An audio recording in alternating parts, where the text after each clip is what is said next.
Welcome to the journey day. I don't really know, which is not good because it's just getting started. I don't know what day it is in terms of the journey, but I was thinking about it this morning, and I have 12 weeks to get ready for this Ironman, or just under 12 weeks now. And thinking about it from that perspective, 12 weeks is a long time when I look at it in the day-to-day stuff I have to do day in and day out, week to week. But 12 weeks is not that long of time to get prepared for something like this. So I find that when I'm in my workouts, or even after workouts, I think about things. I have a lot of thoughts when it comes to my business and my life outside of exercise and sport. I find that a lot of stuff I can really think about it when I'm on the bike or when I'm running or when I'm swimming. Maybe I'm going too easy, but I get a lot of these thoughts. So I made some notes this morning, because if I don't make notes, I'll never remember. So here's a couple notes just in the past day.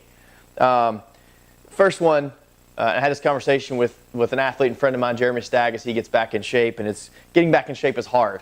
I think I forgot how hard it is to go from not being in shape, and it's all relative, but not being in shape to getting back into shape. It's harder than I remember it. So this last week I planned to take completely off Saturday to go fishing with a buddy.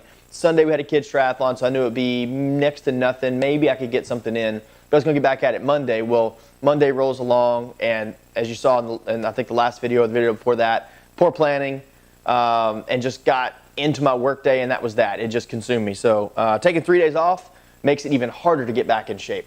And I know that taking 3 days off is going to take me 3 days to get back kind of in that groove and feeling good again. So another one is force resetting a routine. So I force reset my routine. I used to, Kendall forever has gotten up at 4:15. It's no doubt 4:15 a.m. She's in her workout by 4:45 every single day. Maybe not on the weekends. Maybe on Fridays we ride together because she's off work, and Saturdays.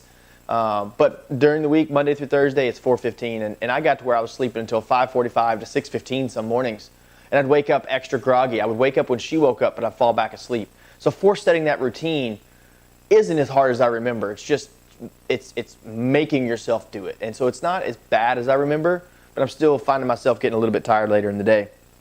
One thing I did forget about, having not really been competitive or training pretty structured, is I'm hungry all the freaking time. I am making dinner last night. I just finished a snack and I started making some chicken, and I was eating while I was doing that because I was hungry.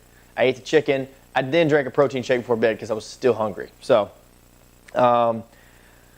yesterday, a little snafu. We had some bad, severe storms come through the Houston area, and we swim at our outdoor pool in our neighborhood, so I was not able to get in my swim yesterday. So here I am 2 days in a row without swimming this week. 2 days I should have been swimming. I moved it so I could swim, and I didn't get them in. So there's a problem.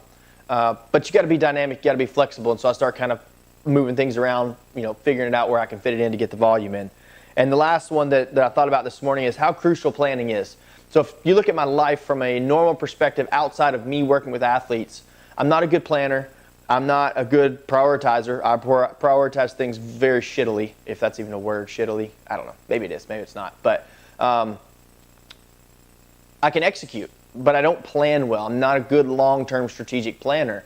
But when it comes to working with my athletes, I am. I can see the end game, and I can help them get to the end game. For myself, I can't see the end game. Today's the day. Today's the moment. Stay in it. So planning is super, super, super important. I realized that on Monday. And then again, yesterday, I didn't account for the weather. We've got a chance of rain all week, so I'm looking at it going, I just got to get my swims in when I can.